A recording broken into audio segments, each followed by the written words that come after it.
Welcome everyone. তো আমরা আলোচনা করছিলাম চাইল্ড ডেভেলপমেন্ট অ্যান্ড পেডাগজি। আজকে আমরা আলোচনা করব মোস্ট ইম্পর্ট্যান্ট একটা টপিক, সেটা হলো principles of development. Most important topic. তো চলো শুরু করি। প্রথম প্রিন্সিপাল হলো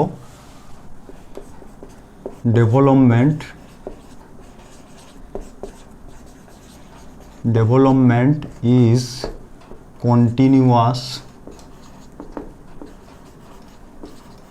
process. Development is continuous process. বিকাশ হলো একটা নিরবিচ্ছিন্ন প্রক্রিয়া। বিকাশ হলো একটা অবিচ্ছিন্ন প্রক্রিয়া, যে প্রক্রিয়াটা বিচ্ছিন্ন নয়। একদম মাতৃগর্ভ থেকে শুরু হয়, প্রিনেটাল স্টেজ থেকে শুরু হয় এবং এটা চলতে থাকে মৃত্যু পর্যন্ত, মৃত্যুর আগে পর্যন্ত, অর্থাৎ প্রিনেটাল স্টেজ টু ডেথ। এর মাঝে কখনোই থেমে থাকে না, এর কোনো বিরাম হয় না, এ কখনোই স্থির থাকে না, কন্টিনিউয়াসলি চলতে থাকে। এমনটা নয় যে কোনো একটা স্টেজে থেমে যায় তারপরে আবার চলতে শুরু করে, এরকম হয় না। তো এইরকম হতে পারে যে কোনো একটা স্টেজে কম বেশি হতে পারে, কিন্তু কখনোই থেমে থাকে না। প্রতিটা সেকেন্ড, প্রতিটা মুহূর্ত কোনো না কোনো কিছু বা কোনো না কোনো দিক দিকে ডেভেলপমেন্ট হতে থাকে, কন্টিনিউয়াসলি চলতে থাকে। ডেভেলপমেন্ট কখনো থেমে থাকে না, তাই ডেভেলপমেন্ট একটা কন্টিনিউয়াস প্রসেস। ঠিক আছে। নেক্সট প্রিন্সিপাল হচ্ছে গ্র্যাজুয়াল প্রসেস। গ্র্যাজুয়াল মানে হচ্ছে স্লো প্রসেস। গ্র্যাজুয়াল মানে স্লো প্রসেস। ডেভেলপমেন্ট বা বিকাশ একটা ধীর গতির প্রক্রিয়া, এতটাই ধীর যে এটাকে চোখে দেখা যায় না। তুমি একটা বাচ্চা ছেলেকে যদি রোজ দেখো, তার মধ্যে কি পরিবর্তন হচ্ছে তুমি বুঝতে পারবে না। কিন্তু তুমি ওই বাচ্চাকে যদি 2 বছর পরে দেখো বা 4 বছর পরে দেখো, তাহলে তার মধ্যে তুমি পরিবর্তন বুঝতে পারবে বা তার ডেভেলপমেন্ট বুঝতে পারবে। ঠিক আছে। তাই ডেভেলপমেন্ট এতটাই স্লো প্রসেস, এতটাই গ্র্যাজুয়াল প্রসেস, যেটা সেটাকে চোখে দেখতে পাওয়া যায় না, চোখে আমরা দেখতে পারি না, রোজ রোজ দেখে আমরা বুঝতে পারি না। Development is a gradual process. ঠিক আছে। নেক্সট প্রিন্সিপাল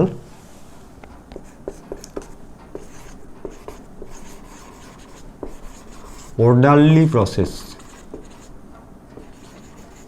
বিকাশ একটা অর্ডারলি প্রসেস মানে ডেভেলপমেন্ট একটা নিয়ম অনুযায়ী চলে, একটা নিয়ম মেনে চলে, একটা রীতি অনুযায়ী চলে, একটা ক্রম।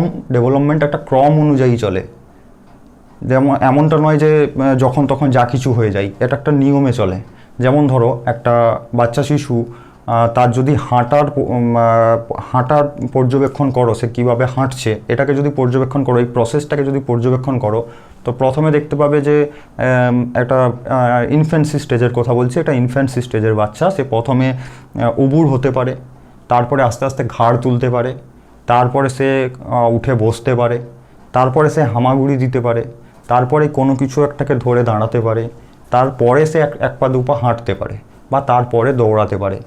এই যে সিস্টেমটা, এই যে প্রসেসটা, এটা সব শিশুর জন্য একই।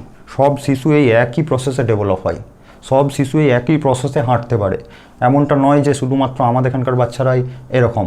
এটা আমেরিকা, ইংল্যান্ড, জাপান, চীন, যে কোনো দেশের কথা বলো, যে কোনো কান্ট্রির কথা বলো, সমস্ত জায়গায় সমস্ত শিশু এই একই সিস্টেমেই ডেভেলপ হয়, অর্থাৎ চাইল্ডের ডেভেলপমেন্টটা একই। তাই এটা একটা ডেভেলপমেন্ট একটা অর্ডারলি প্রসেস। দেখো, আমি গ্রোথের প্রিন্সিপাল যখন বলেছিলাম, তখন বলেছিলাম যে গ্রোথ উপর থেকে নিচের দিকে হয়, অর্থাৎ সেফালোকোডাল নীতি অনুযায়ী হয়, বা এটা বলেছিলাম যে প্রক্সিমো ডিস্টাল, কেন্দ্র থেকে বাইরে দিকে। ডেভেলপমেন্ট এইরকম অর্ডার অনুযায়ী চলে। ঠিক আছে। Next principle simple to complex. এই যে সিম্পল টু কমপ্লেক্স হচ্ছে আগেরটাই বলছিলাম, অর্ডারলি প্রসেস, এইটাই হচ্ছে সিম্পল টু কমপ্লেক্স। এই অর্ডারলি প্রসেসেরই আরেকটা নাম simple to complex. Simple to complex মানে হচ্ছে easy to complex.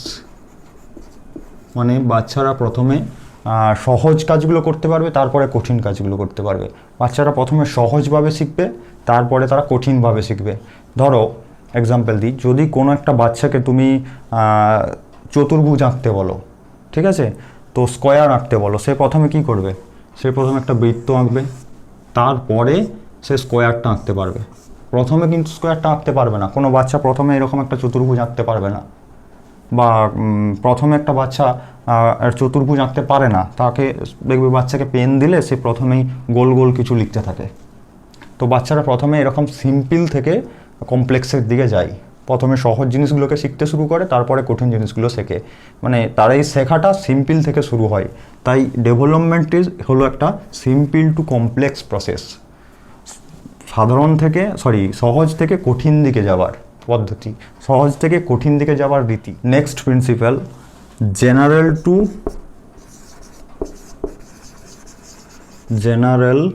Two specific. General to specific বা পার্টিকুলার বলতে পারো, জেনারেল টু পার্টিকুলার বা জেনারেল টু স্পেসিফিক্স। প্রথমে একটা বাচ্চা কোনো কিছুকে সে জেনারেলভাবে নিতে শুরু করে, তারপরে সে স্পেসিফিক্যালি কিছু করতে পারে। যেমন আমি বলেছিলাম জেনারেল টু স্পেসিফিক মানে যেমন আমি বলেছিলাম যে প্রথমে গ্রস মোটর অ্যাক্টিভিটি হবে, তারপরে ফাইন মোটর অ্যাক্টিভিটি হবে। ধরো তুমি একটা বাচ্চাকে যদি কোনো কিছু করতে দাও, সে প্রথমে দেখবে যে কোনো কিছু একটা জিনিস ধরতে দিলে, তো সে প্রথমে দেখবে যে পুরো হাতটা ব্যবহার করে সে সেই জিনিসটাকে ধরার চেষ্টা করছে। প্রথমেই সে সেটা যে দুটো আঙুল দিয়ে ধরা যায় সেটা সে জানে না, সে পুরো হাতটা দিয়ে ব্যবহার করে ধরার চেষ্টা করছে। ঠিক আছে, তো এটাই হলো জেনারেল টু স্পেসিফিক, মানে সাধারণ থেকে বিশেষ, সাধারণ থেকে বিশেষ। General mass action to specific action, general mass activity to specific activity. ঠিক আছে, এটাই হলো জেনারেল টু স্পেসিফিক। প্রথমে সাধারণ জিনিসগুলোকে আমরা বুঝবো, তারপরে বিশেষের দিকে যাব। ঠিক আছে, প্রথমে আমরা কোনো কিছু বাচ্চারা যখন শেখে তখন সাধারণ জিনিসটা আগে শেখে, তারপরে সে বিশেষের দিকে যায়। ঠিক আছে, সিমিলারলি যে সিম্পল টু কমপ্লেক্স একই ব্যাপার, এটা একটা অর্ডারলি প্রসেস। ঠিক আছে, এই হচ্ছে ডেভেলপমেন্টাল প্রিন্সিপাল। নেক্সট যে প্রিন্সিপাল বলবো সেটা হচ্ছে ডেভেলপমেন্ট একটা হলিস্টিক প্রসেস। হলিস্টিক প্রসেস মানে হচ্ছে ওভারঅল। হলিস্টিক মানে ওভারঅল, মানে দেখো এর আগে আমি বলেছিলাম যে ডেভেলপমেন্টাল ডোমেন্স বা ডেভেলপমেন্টের বিকাশের বিভাগ কোন কোন ক্ষেত্রে ডেভেলপমেন্ট হয়। তো একটা ক্ষেত্র আরেকটা ক্ষেত্রকে প্রভাবিত করে। এই ক্ষেত্রগুলো অর্থাৎ ডোমেন্সগুলো একটার সাথে আরেকটা ইন্টারকানেক্টেড, একটার সাথে আরেকটা রিলেটেড। ঠিক আছে, তো এই যে ডোমেন্সগুলো আছে, এই ডোমেন্সগুলো একটা আরেকটাকে প্রভাবিত করে। যেমন ধরো কারো যদি ফিজিক্যাল ডেভেলপমেন্ট ঠিকঠাক হয়, বা ফিজিক্যাল গ্রোথ ভালো হয়, বা ফিজিক্যাল ডেভেলপমেন্ট ভালো হয়, তাহলে স্বাভাবিকভাবে তার কগনিটিভ ডেভেলপমেন্ট ভালো হওয়ার সম্ভাবনা আছে। স্বাভাবিকভাবে তার কগনিটিভ ডেভেলপমেন্ট ভালো হতে পারে, বা তার ফিজিক্যাল ডেভেলপমেন্ট কগনিটিভ ডেভেলপমেন্টকে হেল্প করে, সাহায্য করে। একটা ডেভেলপমেন্ট আর একটা ডেভেলপমেন্টকে সাহায্য করে। বা এমনটা হয় কারো যদি ফিজিক্যাল ডেভেলপমেন্টের প্রবলেম হয়, তাহলে তার স্বাভাবিকভাবে তার কগনিটিভ ডেভেলপমেন্ট প্রবলেম হতে পারে। ঠিক আছে, এটাই হচ্ছে হলিস্টিক প্রসেস। নেক্সট বলবো জেন্ডার ডিফারেন্স। নেক্সট যেটা হচ্ছে জেন্ডার ডিফারেন্স। জেন্ডার ডিফারেন্স মানে হচ্ছে দেখবে ছেলেদের তুলনায় মেয়েদের ফিজিক্যাল ডেভেলপমেন্ট, বায়োলজিক্যাল ডেভেলপমেন্ট বা মেয়েদের বায়োলজিক্যাল ম্যাচুরিটি এটা আগে হয়, পরে ছেলেদের ম্যাচুরিটি হয়। তো ওই জেন্ডার ওয়াইজ একটা পার্থক্য থাকে, মানে ছেলেদের তুলনায় মেয়েদের বায়োলজিক্যাল ডিফারেন্স আগে হয়। আবার একটা স্টেজে দেখতে পাবে যে 15 বছর অ্যাপ্রক্স বা তার পরের স্টেজে দেখবে মেয়েদের তুলনায় ছেলেদের বায়োলজিক্যাল ডেভেলপমেন্ট বেশি হয় বা তাদের ম্যাচুরিটি বেশি হয়। ঠিক আছে, তাই জেন্ডার ওয়াইজ ডেভেলপমেন্টের একটা ডিফারেন্স আছে, এটাই হলো জেন্ডার ডিফারেন্স। তো চলো এই ভিডিওতে এই পর্যন্তই। বাকি যে প্রিন্সিপালগুলো আছে সেগুলো নেক্সট ভিডিওতে আমরা আলোচনা করব, কারণ আমরা ভিডিওগুলোকে বেশি লেন্দি করতে চাই না এবং আমি বোরিং করতে চাই না, কেউ বোর হও এটা আমি চাই না। তো নেক্সট ভিডিওতে বাকি প্রিন্সিপালগুলো আলোচনা করব। ওকে, চলো দেখা হচ্ছে নেক্সট ভিডিওতে। Thank you.